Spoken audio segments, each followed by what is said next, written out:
Welcome to this video review, and today, as you can see, I have Helion 2 XQ38F, so the second generation of Pulsar Helion thermal scope, and this is the smallest model, named 38, even though now in the second incarnation it actually gets 35mm lens and not 38 anymore. But they kept the name the same so that there is not much confusion.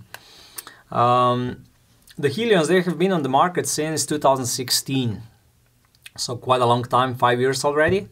And when they came out, I remember they really made a big impact, the first generation, because they were different. They were one of the first thermal imaging scopes with an exchangeable battery, which is still here today, and which I think is still one of the unique selling points and one of the strongest points of this device.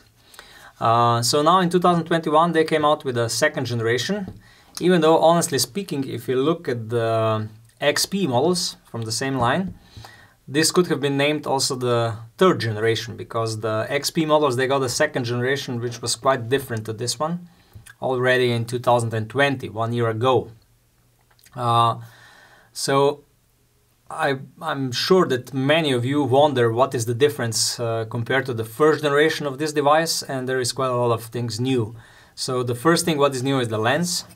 It's a 35mm lens now, not 38 anymore. That means that the device also gets a little bit better field of view and a little bit lower magnification. It's also a fast aperture lens with an aperture of 1. The housing is now made out of magnesium. So a really big competitive advantage compared to all other devices from other manufacturers, because no one produces devices with magnesium housing except Pulsar. And as you can see, the fit and finish came closer to Xeon series of monoculars, which are much smaller and more compact, but normally have a smaller battery and different eyepieces and so on. We have a separate video about comparison between Helions and Xeons, and I would really like to invite you to check it out. So the lens is new, the housing is new, the display is new, so it's much bigger. It was previous on the first generation, the display was 640 by 480. Now it's 1024 by 768, so a much bigger display. It's an AMOLED display, so that means that this device will work all the way down to minus 25 degrees Celsius.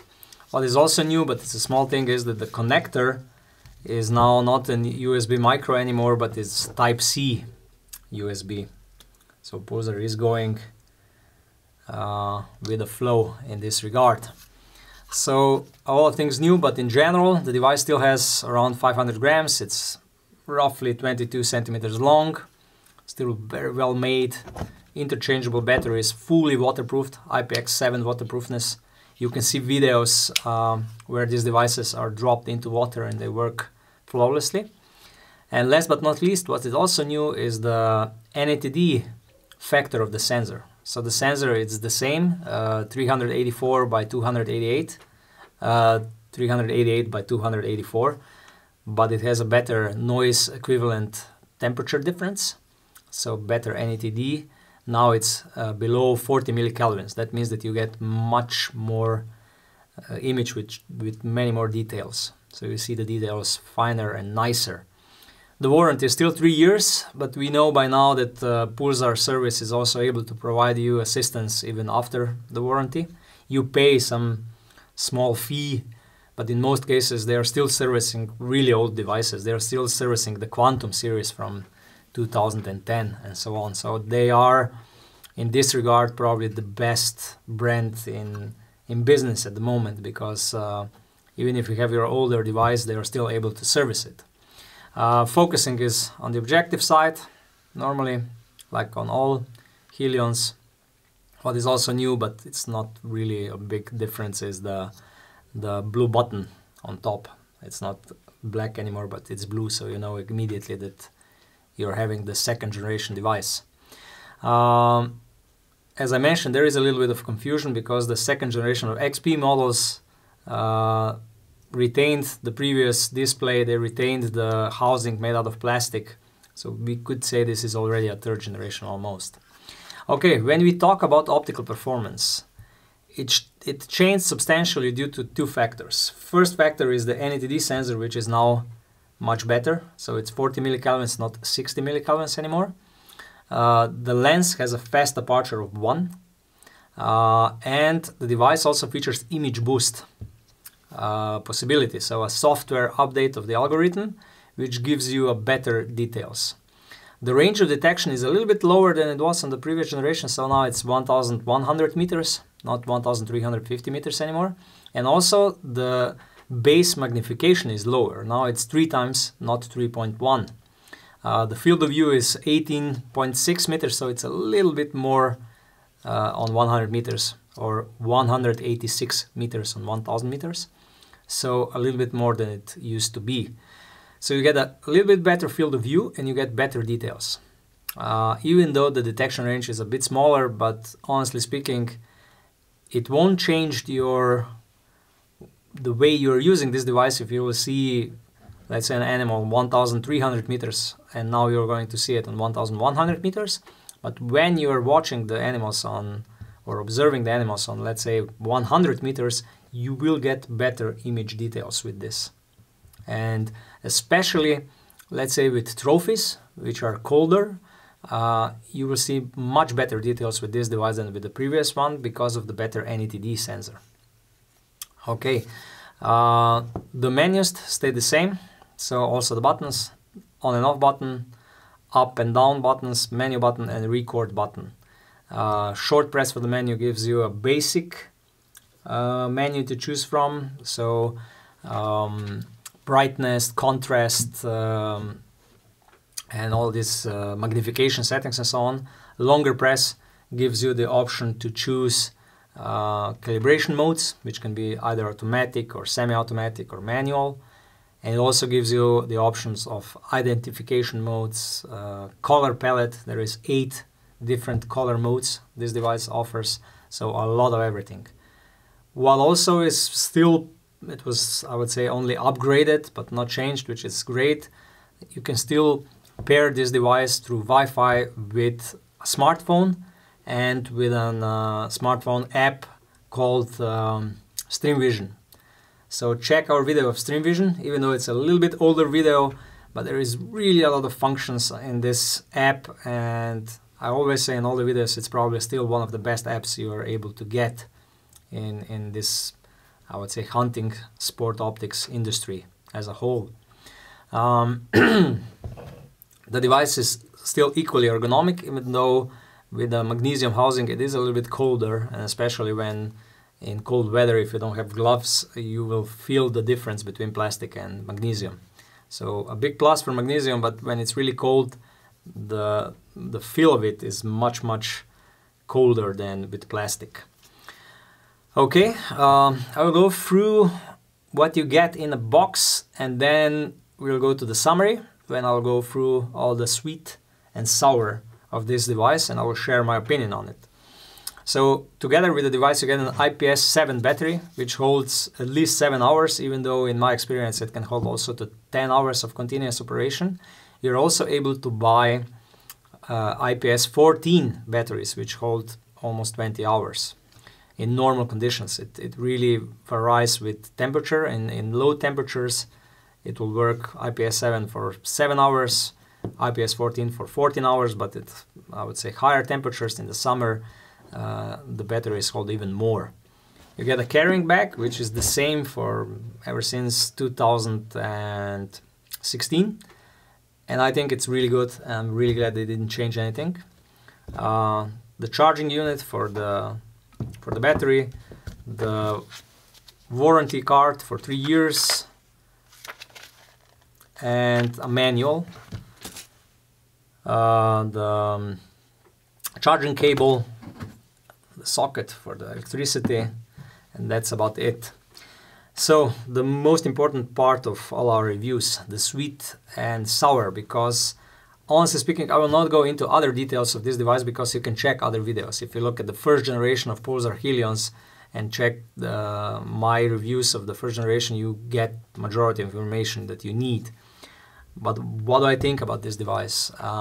First of all, I really like the fact that they are going towards magnesium housings. Even though this part here and this part here is still made out of plastic, the magnesium is a big step forward. And the devices like these Helions are getting closer and closer to the fit and finish of Axions, which is, in my opinion, perfect and the best in the industry. The new lens, which is smaller, gives you wider field of view, and I think that wider field of view is really important. And together with a better NATD of the sensor and the image boost algorithm, you really get good details. Because honestly speaking, majority of people will trade good details on, let's say, distances to 300 meters for any extended detection range, myself including. If you're able to see on 150 meters really good details, it's worth much more than if you're able to detect, let's say, 300, 400 meters more than before. Let's say 1,000 meters detection range is more than enough. You don't need 1,500 meters. What's really important is that you get good details on closer ranges, and this device gives them. Interchangeable batteries. This is something what no other manufacturer at the moment in this class is doing, and Pulsar here is really, I would say, it's really making life hard for all the competitors, because it's a game changer. Majority of thermal imaging scopes have problems that you're always low on power, you're always needing to have additional cables and power banks and so on. With Pulsar, you just change the battery. And what's also true with batteries, we all know that in a year or two, majority of batteries fail. And with other manufacturers, that means that you have to send back the device to service so that they change the internal battery, which is a hassle. With Pulsar, you just buy a new battery, which is quite inexpensive. This is a 100 euros battery. The device itself costs 2,290 euros.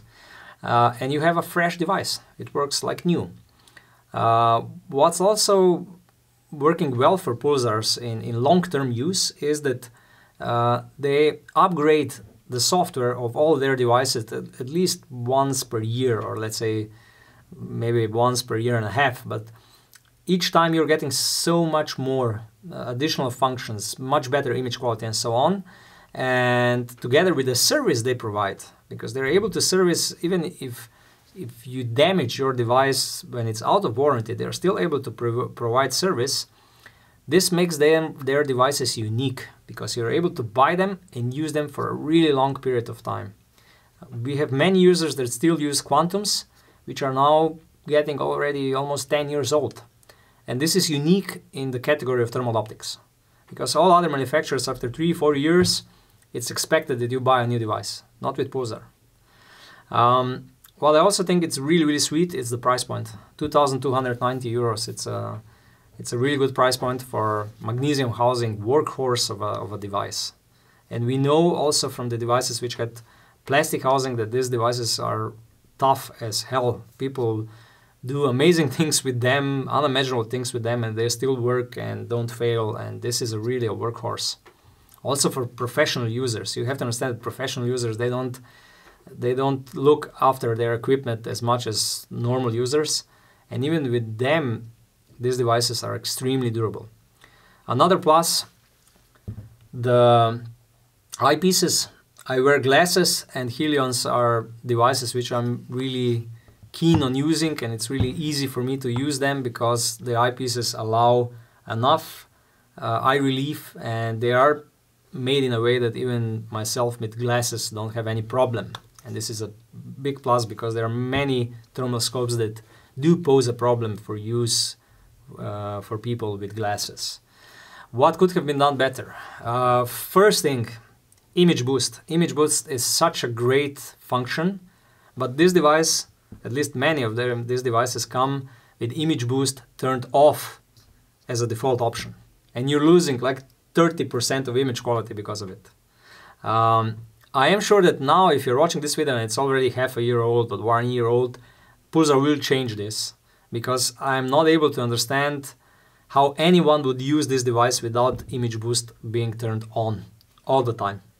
For myself, I would even exclude any option of turning it off. So it's not really a minus, but it is, I would say, a remark which I have to point out.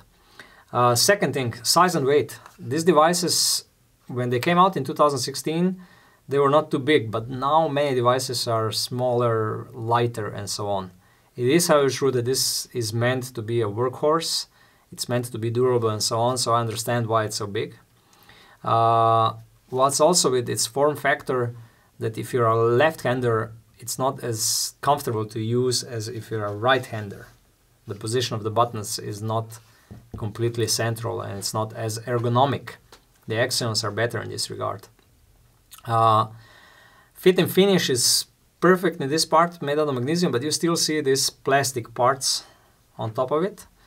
It's not a bad thing, but I believe that next generation, when the Helions will be discontinued, I don't know, 4 years from now or who knows when, the whole device will be, the next generation I'm sure will be made out of magnesium entirely, like Xeons are. Even though this device has quite a few advantages over Xeons because of the bigger battery, because of easier handling with gloves and so on. This is more of a professional, if you're a professional user, you'll go for the Helions, I would say. Again, I didn't know if I mentioned it or not, the price point, 2,220 euros, it's a really good price for such a device, at least in my opinion. Now in 2021, the competitors really have to work hard to catch this device in this price segment. I hope I covered everything. If I forgot something, please use the comments below.